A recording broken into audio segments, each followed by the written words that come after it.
Having to work with an arrogant person in the morning was making my job difficult. Every day, my coworkers and I put up with the abusive behavior of our supervisor, an elite manager who had graduated from a prestigious university. One day, I reached my limit and decided to confront her. She sneered, "You should talk to your bosses or something. I'm one of the elites, nobody's going to listen to a dropout like you." She seemed so sure of herself, but one word from the company president, who happened to be passing by, completely changed her attitude. "My name is Daniel Smith. I started working as a salesperson for a subsidiary of a big company right after high school. My father had been hurt in a motorcycle accident and couldn't work anymore, so I got this job to support my family. I was able to get the job thanks to my father's connections with the company. The people here got along well, and I enjoyed my work. My boss was nice, and my coworkers were easy to get along with, so I didn't usually have much to worry about. But today, I felt a little down." "Hey, Smith, isn't today the meeting with the head office?" my colleague asked. "Yes, it is," I replied. "That means she's coming here, right? I wish I could have taken the day off," he said. "Don't worry about it," I replied. "You don't have to deal with her directly." But honestly, I was feeling down, too. Just then, we heard her voice. "Why weren't any employees waiting at the entrance for me? They knew I was coming, and this is how they react?" she demanded angrily. My coworker muttered something and quickly left, avoiding her.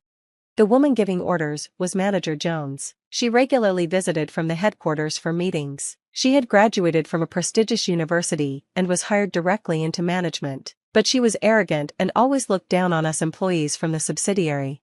"Typical, uneducated and incompetent as usual," she said, clearly annoyed. "You all make me look bad. Let's start this meeting quickly. I don't want to spend any more time with you people than I have to." I apologized politely. "Sorry, ma'am, but we're still waiting for one more person who's on the way." "You're going to make me wait?" she snapped. "I came all the way here from headquarters, and you people aren't even ready?" "You arrived 20 minutes early, ma'am," I said, though I tried to keep my tone respectful, but I was frustrated. She was always so unreasonable, and yet, because she was elite, we felt we couldn't stand up to her. We all talked about her behavior among ourselves at the subsidiary, but in the end, we always endured it without saying anything to her. Then, one morning, as I was driving to work, I prepared myself to face another difficult day.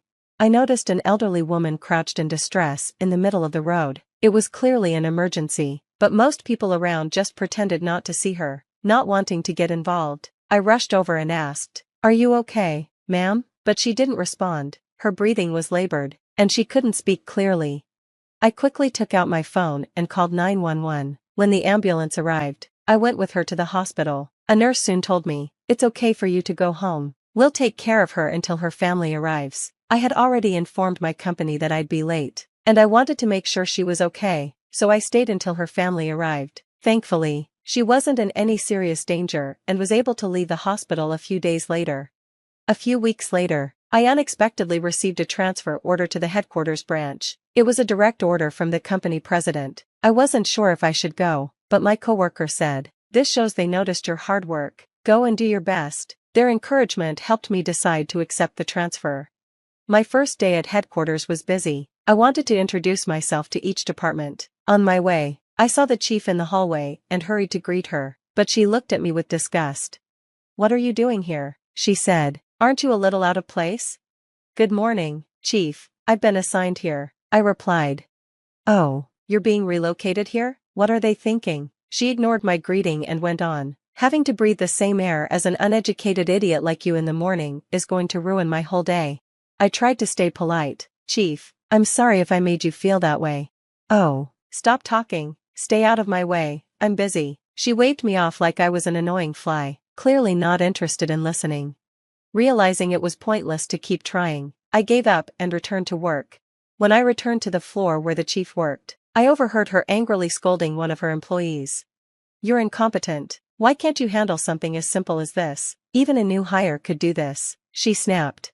"I'm sorry," the employee mumbled, clearly upset about the mistake he'd made. He clenched his fists, bowed his head, and took the harsh words in silence. "If this is the best you can do, I'd rather have someone else working for me. You're useless to me now. Clean out your desk and get out of my way," she continued, before finally noticing me. Our eyes met, and her face twisted with anger. what are you doing back here? Didn't I tell you to stay out of my way this morning? She demanded. Please, calm down, Chief, I actually need to talk to you today, I said, trying to keep things respectful. Stop talking, I don't have time for incompetent people like you, she stormed off, slamming the door behind her. After she left, I approached the employee who had just been yelled at. He flinched at the sound of the door slamming. Is that typical of the chief? I asked. It happens every day, he replied with frustration. She constantly disrespects me. Careful, keep your voice down, or she'll hear you, I said, worried she might come back and give him an even harder time. I did my best to calm him down. I've been putting up with this for a long time, but I can't take it anymore, the employee said, stumbling to his desk. He pulled out a white envelope from a drawer. Is that a resignation letter? I asked. Yes, he replied. I've been thinking about this for a while. My previous job was peaceful and fulfilling, but ever since the chief arrived, this place has become unbearable. He looked sadly at his desk, covered in notes and documents. It was clear he had once loved his job and worked hard. I understand how you feel, I told him, but doesn't it bother you to see all your hard work wasted because of one difficult manager? Of course it does, he sighed. I've worked hard here and been here longer than she has, but it's just. I could see his frustration and sadness. He was struggling, with nowhere for his emotions to go. The chief might think that way, but there are people here who trust and rely on you. Why don't you stay a little longer? For them? Stay a little longer? He asked, surprised.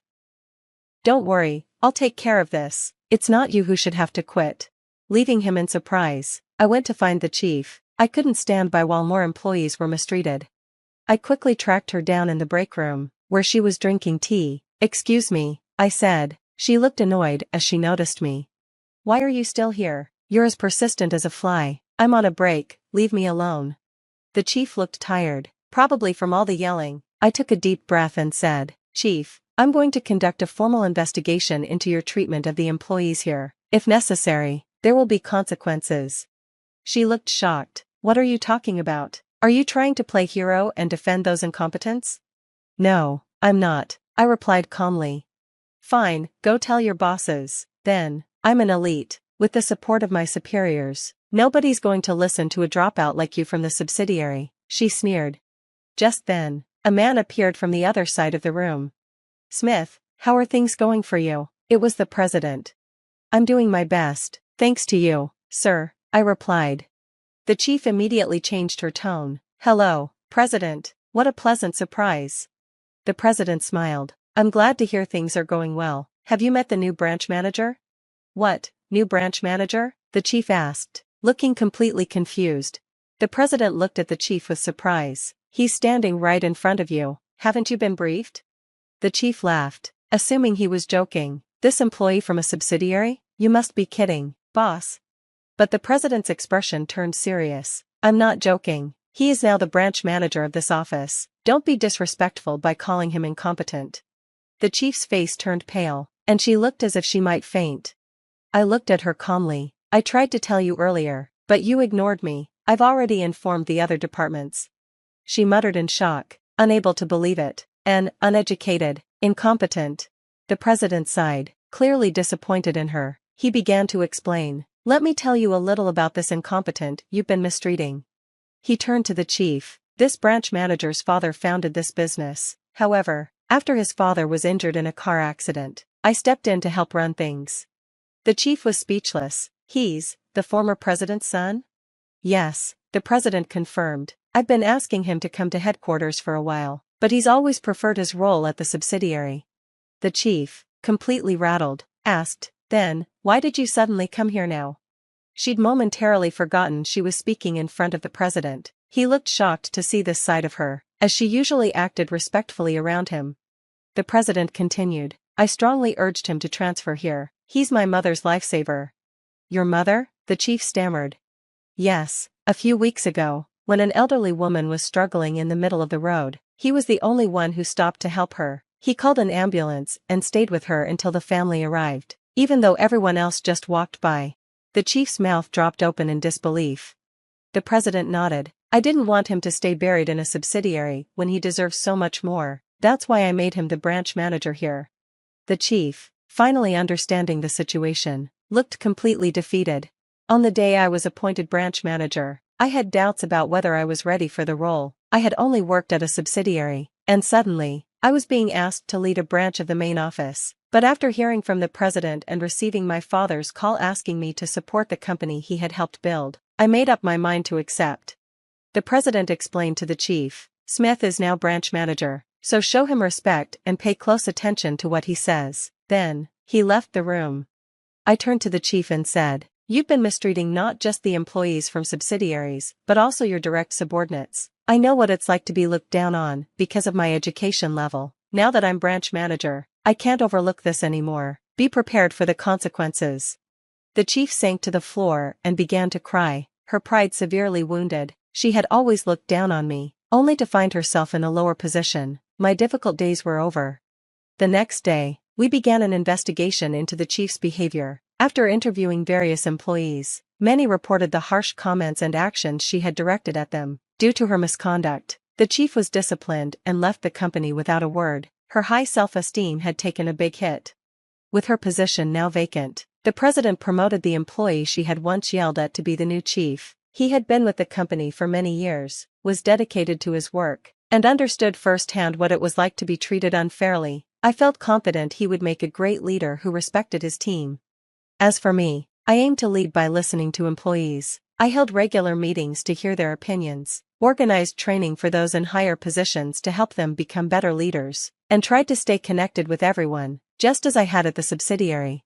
Thanks to these efforts, the company's atmosphere improved, and it became a much better place to work, reminding me of the warm, collaborative environment I had enjoyed at the subsidiary.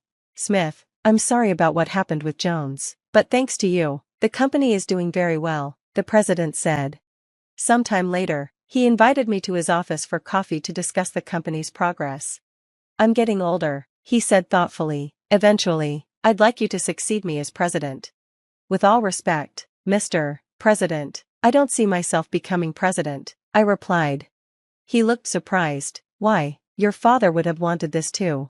"I want to work alongside the employees, supporting the company and being close to the customers. It'd be hard to do that if I were president."